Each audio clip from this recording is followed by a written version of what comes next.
Hello and welcome everybody. My name is Stephanie Rogers and I'm the Artistic and Executive Director of the Anderson Center for Interdisciplinary Studies in Red Wing, Minnesota. We've been offering the AP Anderson Award to individuals who have made substantial contributions to literature and the arts in the state of Minnesota since 1995.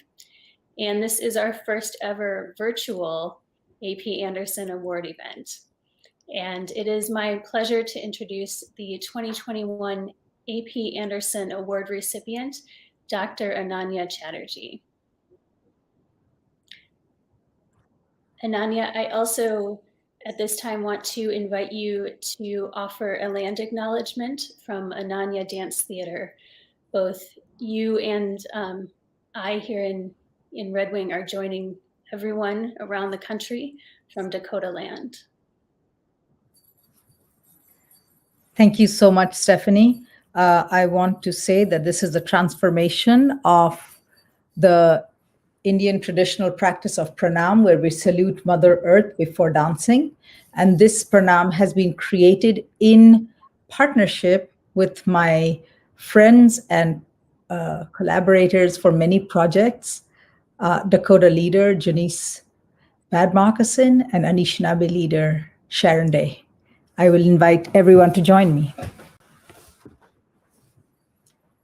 Standing with your right hand in front of your sternum, standing as able, I should say.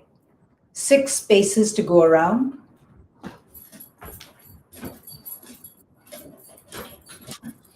We greet the sky, we greet this earth, and hold up this land, Mini Shota Makoche. We collect the energy of our circle and we say Zagi, Zagi, Zagi, meaning love in the Anishinaabe language. Connect to the earth and say Zagi Dwim, mutual love. We stand, offer our energy, and we say Mitakuye Owasin. We are all connected in the Dakota language. Thank you.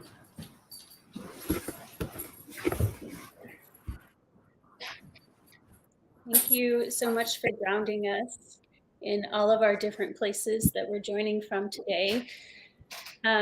Is there anything else you would like to say about yourself and your practice as an introduction before we get into the video that we recorded previously? Great. Let's just jump into it. It was a pleasure to talk with you, and I'm so glad to be able to share that with all of our audience today.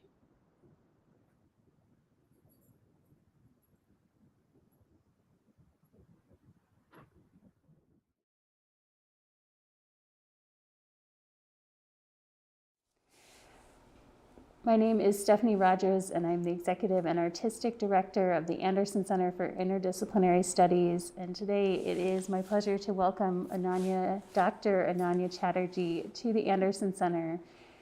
Ananya is the 2021 recipient of the AP Anderson Award, which honors significant contributions to literature and the arts in the state of Minnesota. And Ananya, thank you so much for being here and for sharing more about your practice with our audience today. So happy to have the chance to talk with you. I'm happy to be here, Stephanie. Thank you. And I'm grateful for the award. It's our pleasure. You have had a long career working in dance as a performing art and also in social justice. And it has been such a pivotal year for both of those things.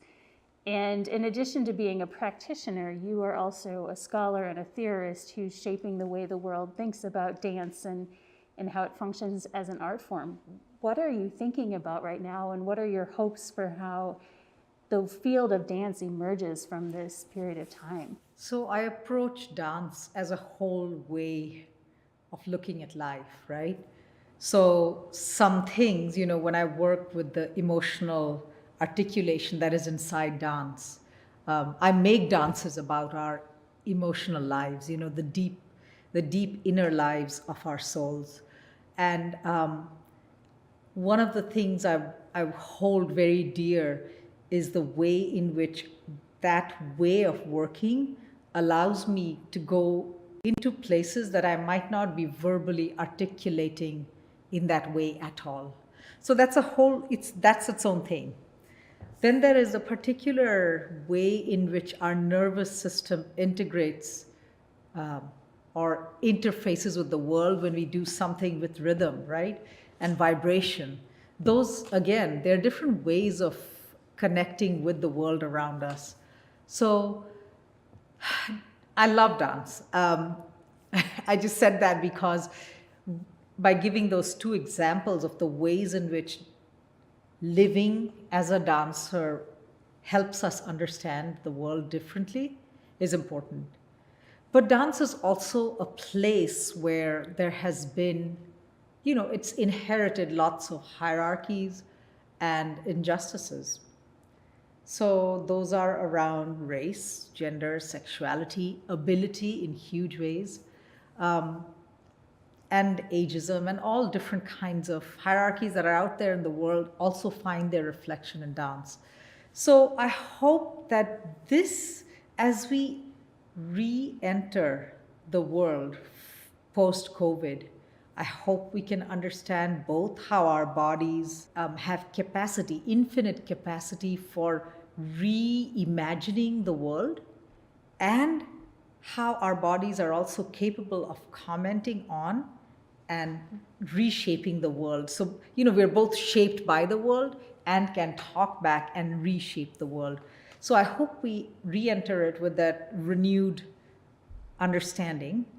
But I also hope that the ways in we can ride the winds of this energy of dismantling injustices that is in the world, and do the same for dance. The way in which dance has, for instance, in terms of how there is the way in which dancers and choreographers, who are really meaning makers in the world, how they are looked at differently or treated differently by, say, hierarchical powers or funders or presenters. I hope all of that shifts in important ways. How we look at bodies as, how we look at bodies, not judging them in particular ways, but recognizing that actually there is different ways in which bodies bring forward their articulations is a tremendous wealth.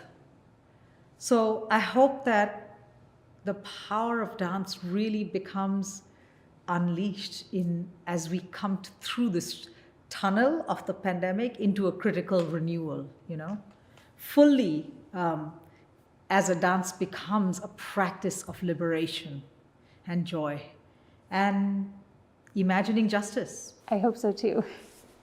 You work very intentionally with other people. You've talked about your work in ensembles, and you collaborate with composers and other dancers, costumers, set designers.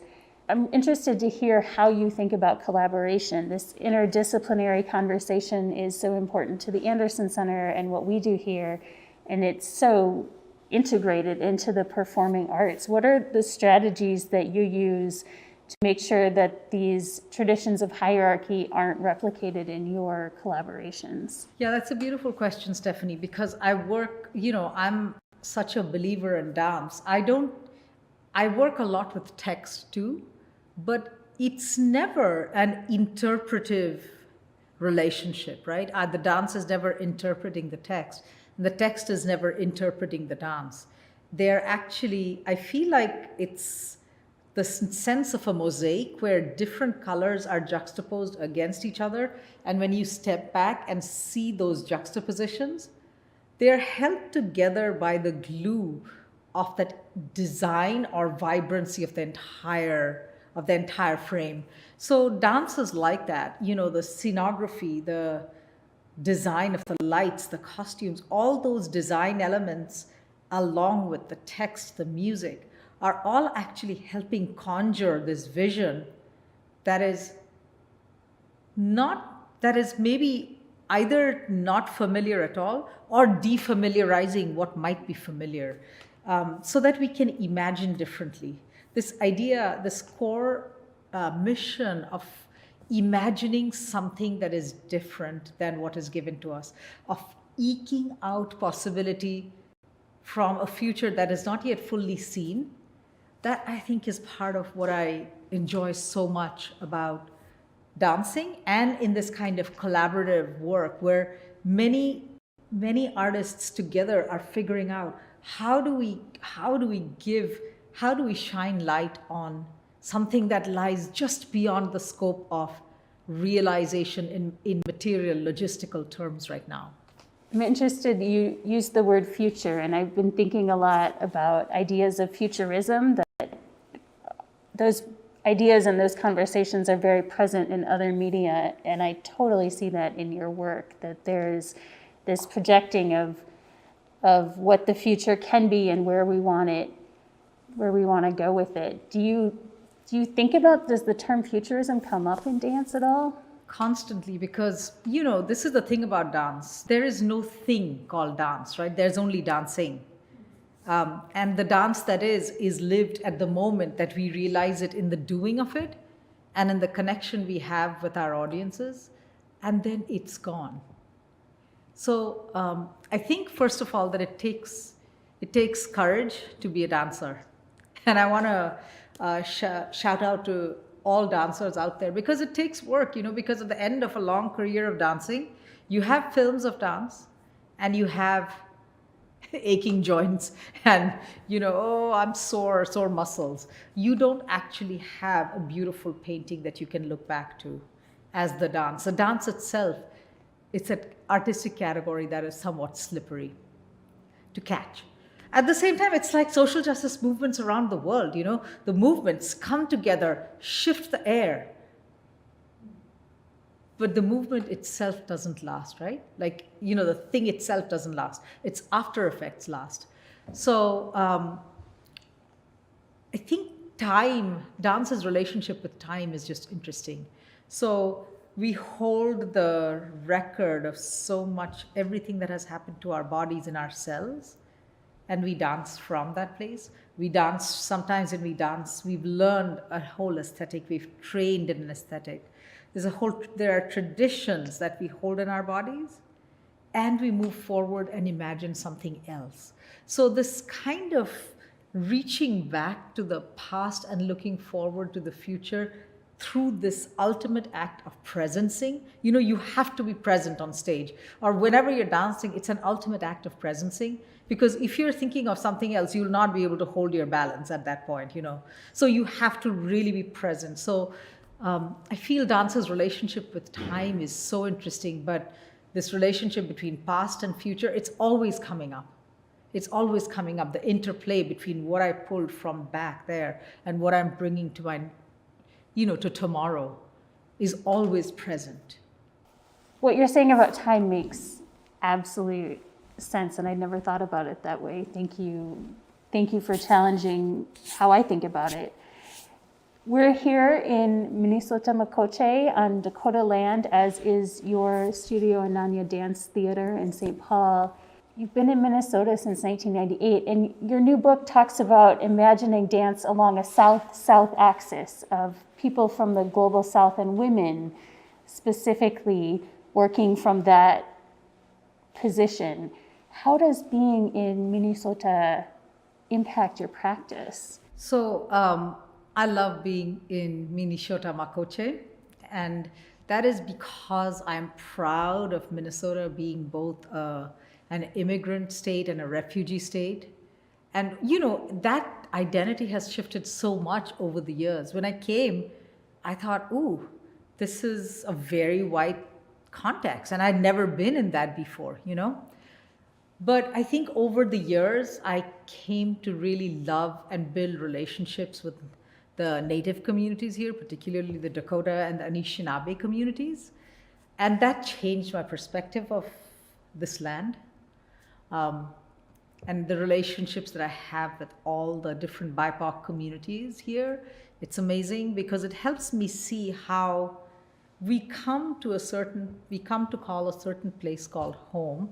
We come via different routes, but also how do we always foreground the indigenous native American heritage of this land and, our continuous occupation in different ways.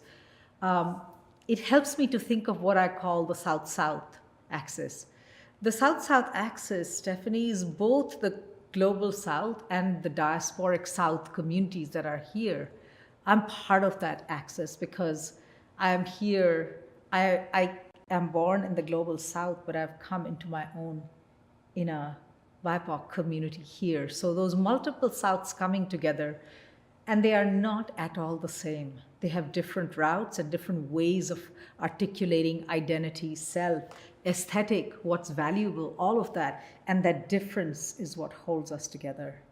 That's the glue, the different ways of finding self, finding self in community. I'm so glad that you bring up community and your relationship with the Dakota people and the indigenous people of Minnesota Makoche.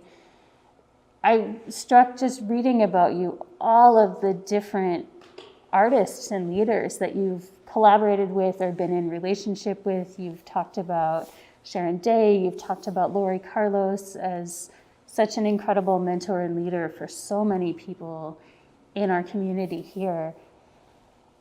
Is there one person that you'd like to talk about who's had an influence on shifting how you think about these things? Or are there new collaborators that are coming into your work? I have amazing stories about many collaborators, Stephanie, and if you'll excuse me, I'll talk about a few of them. Great. Okay, so one I want to mention, Sharon Day, of course, the amazing executive director of Indigenous Peoples Task Force, a brilliant leader. So Sharon has been doing these water walks, right, where she draws attention to the ways in which the rivers of this country are being completely spoiled, corroded, right? The water quality is going down because of the way in which runoffs from the chemicals of mining is destroying it. When she walked along the Mississippi, she invited me and I walked with her just a little bit when she walked in the Twin Cities area. And that was a life-changing experience because she had been saying to me for a long time that we have to think about nature not as a separate thing, not as a thing, but in relationality. So the river is in relation to you. So you don't hurt your relative, you don't hurt your mother or your sister. So of course can you think about it in that way? And this is the strange thing. My mother had taught me that, but I had forgotten that, or I hadn't listened to it with that care. And when I was walking with her, there's this one moment when she says, "Okay, Ananya, you carry the copper pail now." And I was in the bucket. I was like, "Oh my God, no, I'm going to drop it. I'm too scared." But, of course, you don't say no to someone, an amazing leader like that. So I carried it. And that's when I remembered all of these things that, my mother had said, you never call the river Ganga as itself. You always say Ma Ganga, river is mother. So that kind of relationality was important. I keep learning from her. I have to hold up my mentor and friend, Janice Badmoccasin, who's an important spiritual leader in the Dakota community. So in Indian dance, we have this practice which we call pranam, which is a salutation to the earth before and after practice. Because we do footwork, it's important to have that relationship to the earth. Under Janice's guidance, we transform that into a salutation to Dakota land. So we begin and end our practice remembering that this is Minnesota Makoche. We hold the land up and we say Mitakuye Oasin, which Janice has taught me means we are all related. So affirming that relationality intentionally is important. That's it's a place to dance from instead of dancing as I'm this amazing soloist with amazing footwork. Let's dance in relationship. I want to hold up Lori Carlos, who was a brilliant artist you mentioned her already, brilliant artist of our times. Lori one day walked into the place where I was working. She says, "Oh, what you're doing is the jazz aesthetic. That's what I call the jazz aesthetic."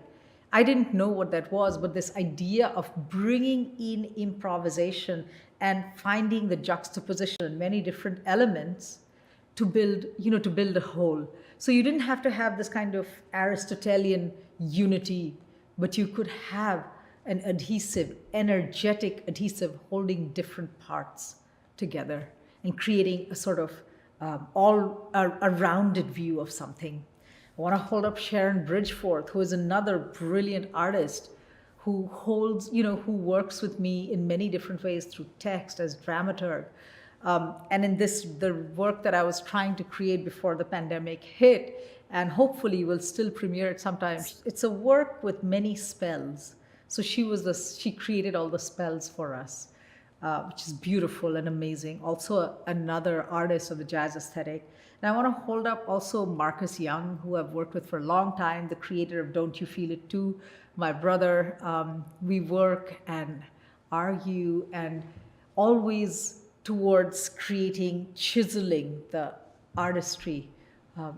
So when he says, yeah, you think you're doing that, but that's not what you're doing. So fulfill them, like it's a reminder. I appreciate people like that because they can always invite me to always make sure I'm working towards being an artist who is more clear, offering more and more clarity to my audiences. I have many collaborators and amazing ones, but these are some people who immediately come to mind. Thank you so much for sharing that with us. Those are all amazing people, and it really points to this idea of an artistic community, that you've talked about work not existing as an individual person, but for any of us in any medium, there is a conversation with the people who came before us and the people who are going to come after. And when I think about your work and your impact on the arts in Minnesota, it's so multifaceted and multidirectional that you're sharpening all of these other creators and leaders through the process that you just talked about, and you're teaching the next generation that's going to come up and take what they've learned from you and what they've learned from other people. And you are an incredible performer, scholar, and author of dance. Can I use that phrase? Yeah. Grudgingly. How does teaching impact your work? Do you learn from your students? Is it in conversation with your students? And I guess you can help me shape this question, but you teach in multiple different ways. You're teaching at the University of Minnesota in what I imagine, at least some aspects of that are pretty structured academic framework. And then there's teaching going on at Ananya Dance Theater at your institute, where it seems like maybe there's a more collaborative. How do you think about the differences between those two different teaching spaces, and how does teaching impact the work that you do as a choreographer? So I think teaching has elements of performance, right? So when you are there, when you go to teach, you have to gauge the people in the room. And I'm always shifting my lesson plans on the fly, because I'm trying to see where students are catching on and where they're like, I don't get it at all. And my job as an educator is always to find a way to draw them into conversation so that they figure out why it's relevant. Why am I studying this, and why does it make sense? What is it about this dance history from so long ago that it makes sense to study it today? And even, I will say, Stephanie, that even inside the most structured of academia, there is a way that we can push and pull. So for instance, there is, this Tuesday coming up, the university president is having Rezma Menakem speak at 10 o'clock on racial healing. Now, racial healing may not have something overtly to do about dance history, which is what I teach at that time. But it absolutely does have something to do with the broader purpose of dance, of education generally, but also how will we ever really dance?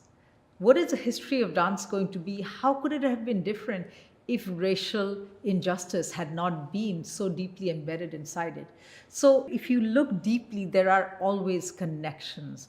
So I think there are ways to push and strain at the structures a little bit. So the students are finding pathways into what they really need to be a good artist, a thoughtful artist, a mindful artist, working with dance in ways that dance becomes an instrument of justice, not, of, I don't know, power or ego in that way.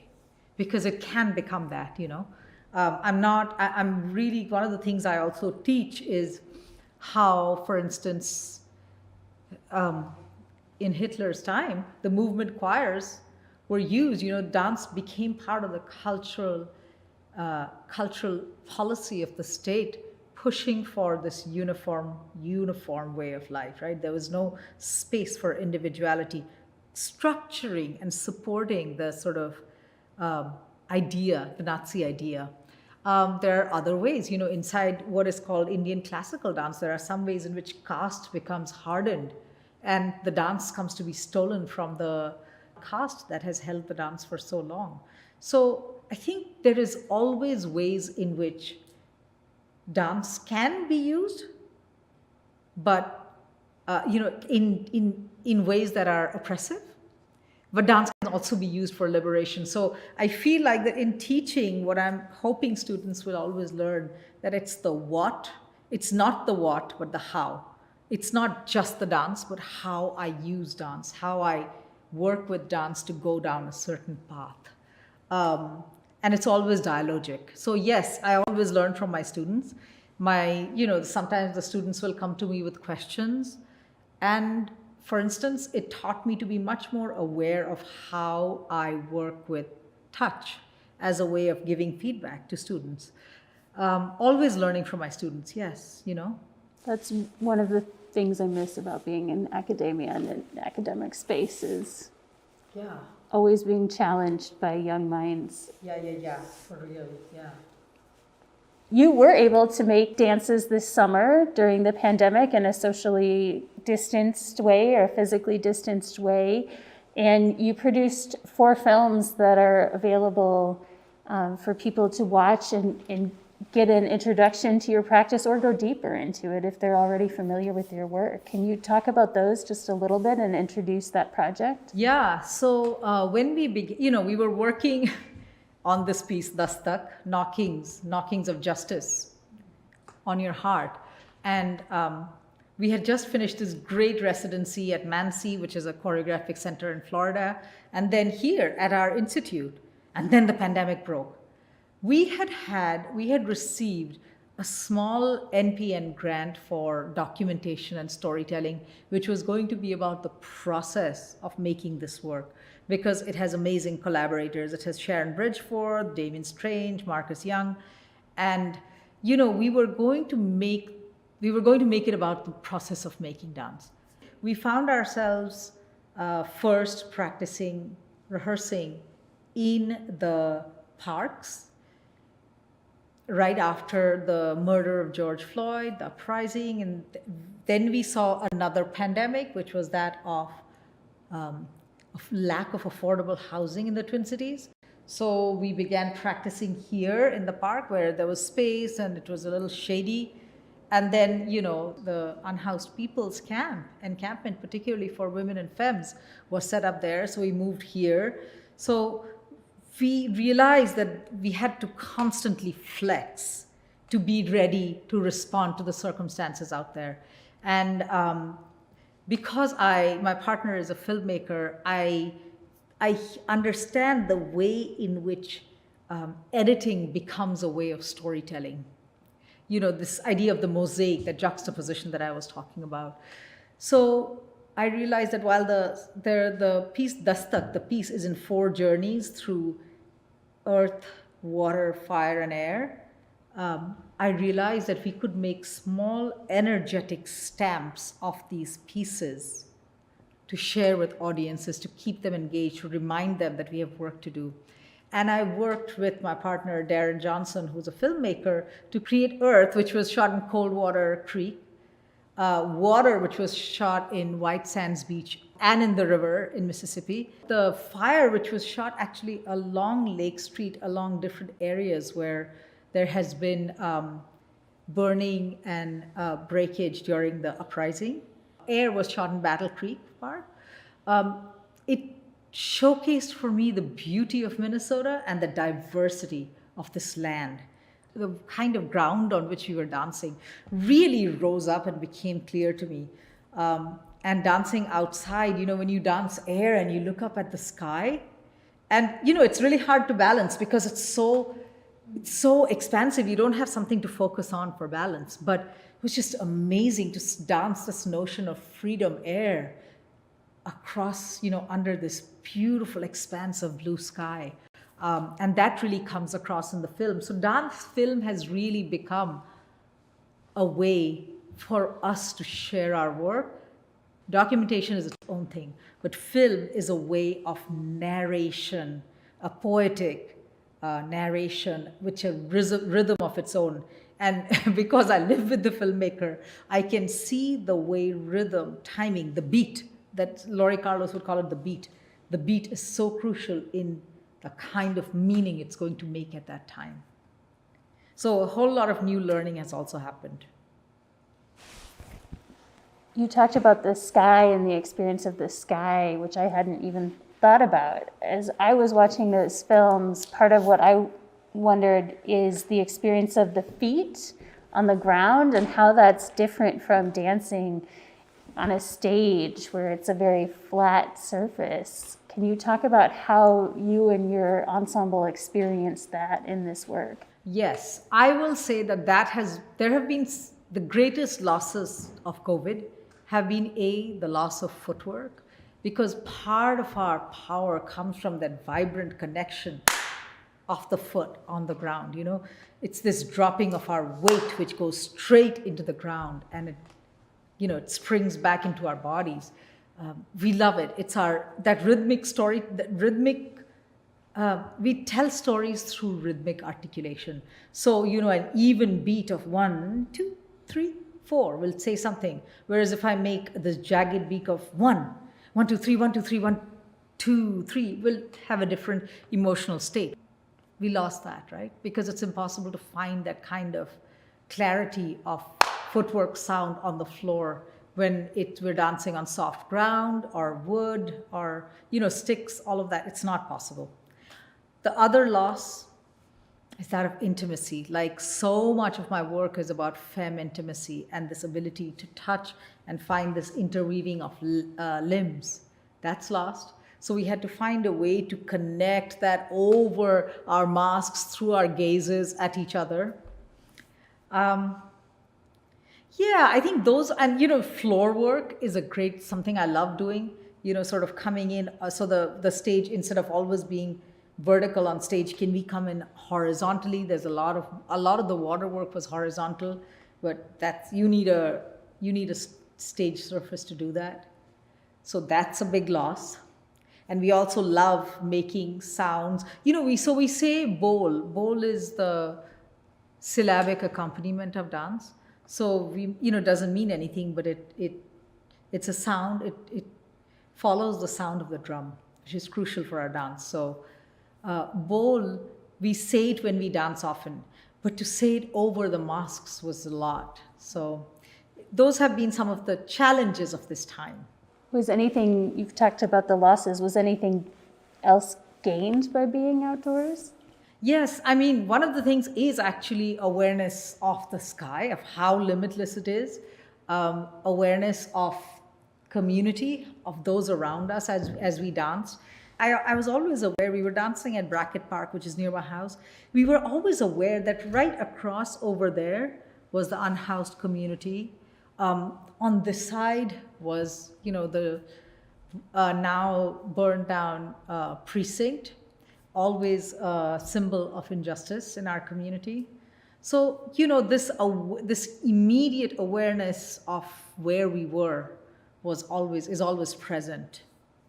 So those were, and I would say the greatest gain of this time has been the dance films, because we have been able to find a juxtaposition of things in a way that you can't on stage. It's just different. It's a different medium completely. I am grateful that we can have this conversation and share it with an audience that's not here at the moment, but will be able to tune in. And it's hard to imagine what this would have been like even 10 years ago when our technology wasn't where it is today. And of course, recognizing that not everybody has access to that. There's still so much work to do. Yes. Thank you. Thank you, Stephanie. Appreciate it. You have thought so deeply about the things we're talking about today, and I could continue this conversation for a long time. But I just want to give our viewers a pointer to where they can go learn more about your work, about your philosophy, about your practice. You have this incredible section on the Ananya Dance Theater website that really outlines your philosophy and how you've brought that into creating this ensemble, this organization of Ananya Dance Theater. And you also just published a brand new book called Heat and Alterity in Contemporary Dance. Could you talk a little bit about how you think about heat in relationship to dance? So first of all, here's my book, Heat and Alterity in Contemporary Dance and the South-South Choreographies. Thank you, Palgrave Macmillan. Thank you. So I feel like the whole philosophy that I evolved came about because I had to dance from a different place.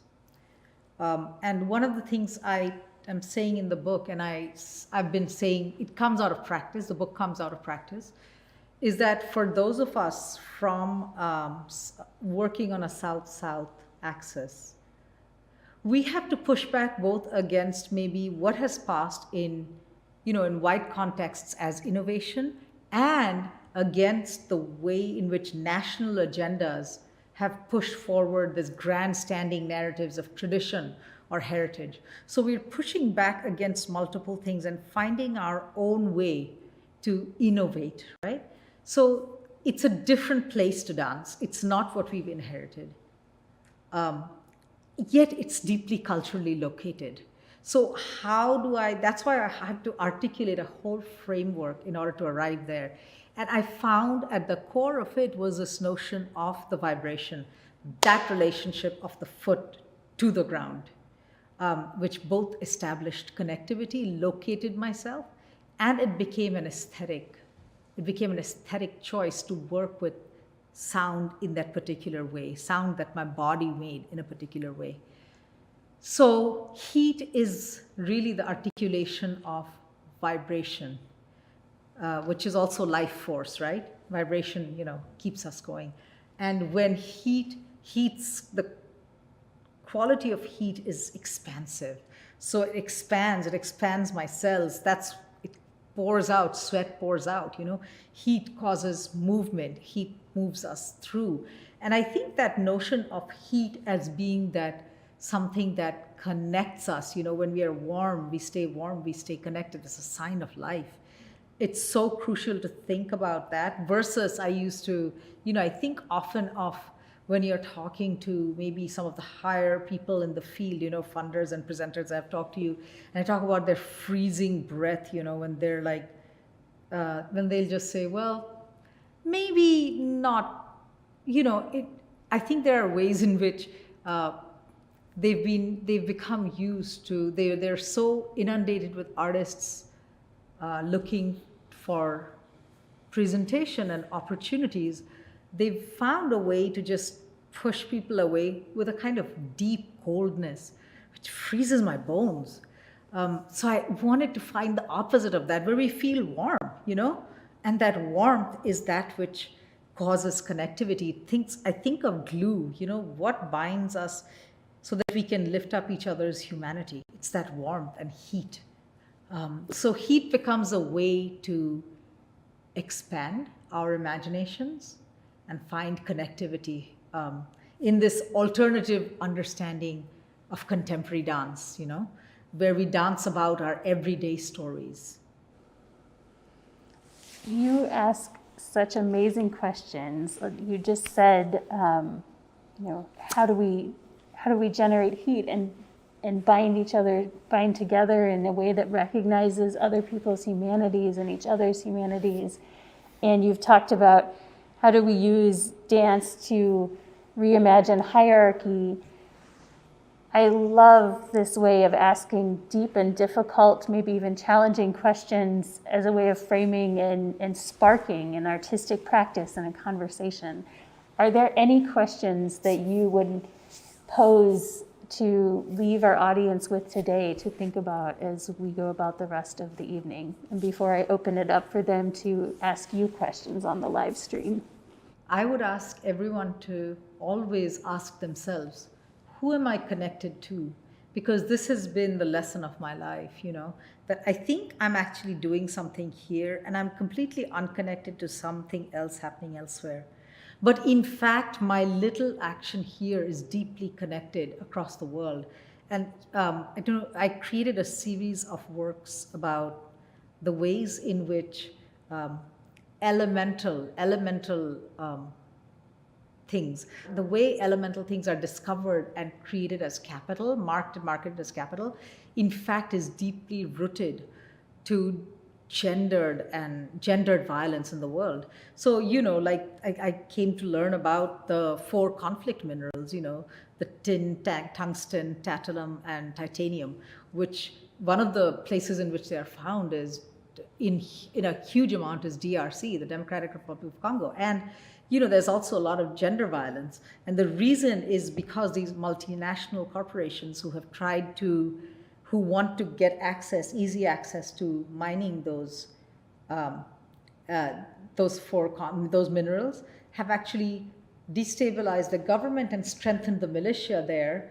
So that then leads to gender violence. So our use of cell phones is also connected, implicates us in some ways to that. Yet cell phones are also used to keep each other safe as they are walking back. So it's complicated. It's never one thing. But to know that I'm connected to what is happening in Darfur, what is happening in the DRC, what is happening in Delhi. These are important ways to find our connection. So we don't think I'm just here doing my thing and something else is happening over there. The more we understand our relationality and connectivity, we're good. So let's ask each other and ourselves, who are we connected to?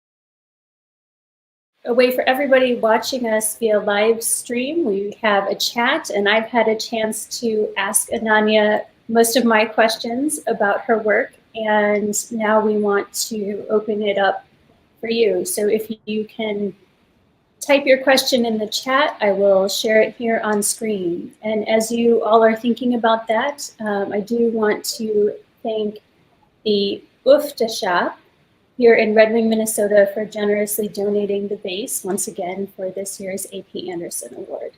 So thank you, Ananya. Thank you to the UFTA shop. It's beautiful.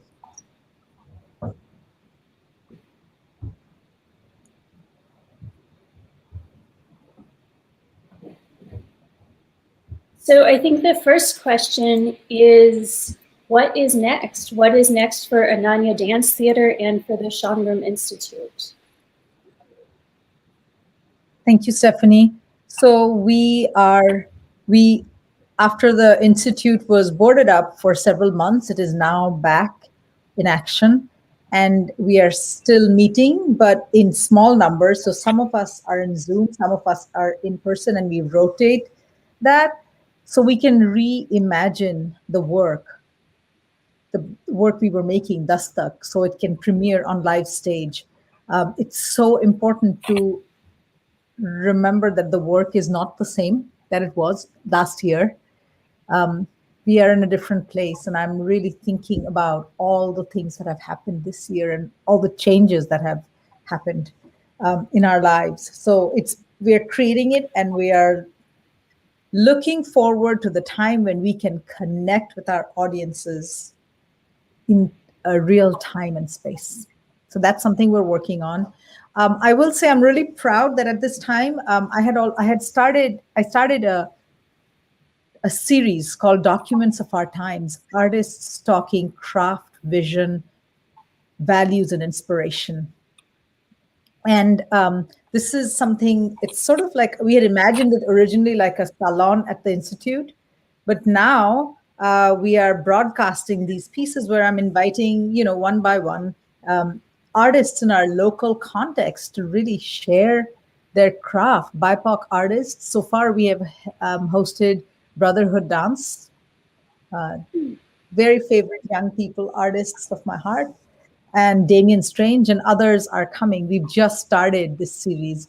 But I imagine them, like I think there's been so much struggle about citizenship and the need to show papers and who's, as if a human being can never be illegal.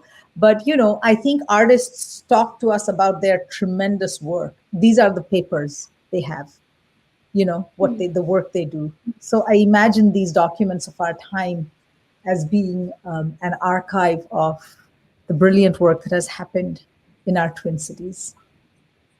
So these are things, classes are happening. Yeah, I want to make sure that people know that we have amazing teaching artists in the company, and they're teaching classes already. So lots of different ways to connect with your work if people want to learn more. Yes. It is such a tough time for the performing arts. I have to ask, do you have any idea what the timeline looks like for when you might be able to work in person in the way that you used to? I do not. I look forward to the time when everyone has a vaccine, but also when we know that we still have to keep our masks on. Part of my choreography, the two things that are important are the way in which people weave in and out, and this non-uniform ensemble work, which means I might do a different phrase from someone else, but it complements. I can't see that what is complementing until I see everyone together. So that's a difficult thing. But one of the things, the other thing I can't do is, femme intimacy is very much part of my work. And I do think it is a choreographic strength of mine, where I see the ways in which we flow and connect through the entangling of our limbs. And it's not something we can do now. So anyway, I'm hoping that maybe when we all learn to be careful, maybe fall, winter, definitely not September, which is when we typically premiere our works, but maybe winter, we hope. There are many, many other artists and organizations in that tough space of not knowing what the future holds with you. So fair enough. So you have found ways to share your work, and when you are working with Darren to create a dance film, what comes first? Or is it a parallel development? Because that film has this responsibility of translating a traditionally stage-based art to a digital edited format. It's a dance film. So for me, the dance always comes first. But once I've created it, I think the reimagining the mosaic of it and the way in which things can shift and the way in which juxtapositions can happen to illuminate different kinds of connectivities and different kinds of joineries can suddenly start happening. That happens, that comes right after that. But also because I see the way in which this principle of editing works, I know it's a really difficult thing. I think it's very difficult to find editors who really understand the moment at which something has to shift. And it's deep artistry. So I feel it's one of the things I'm understanding is how I can collaborate in rhythm. You know, how the moment of the dance has to really, the moment of the dance and the dancing and the editing have to just make a pointed connection at some point before they, so that they can move to the next moment. So the dance comes first, but then they start to walk parallelly. But I will actually, that I need to also say that there are moments in which Darren has suggested, shall we make something? And we do it too. But these films were definitely the films that we made with Ananya Dance Theatre were the dance came first. So both of those things are true.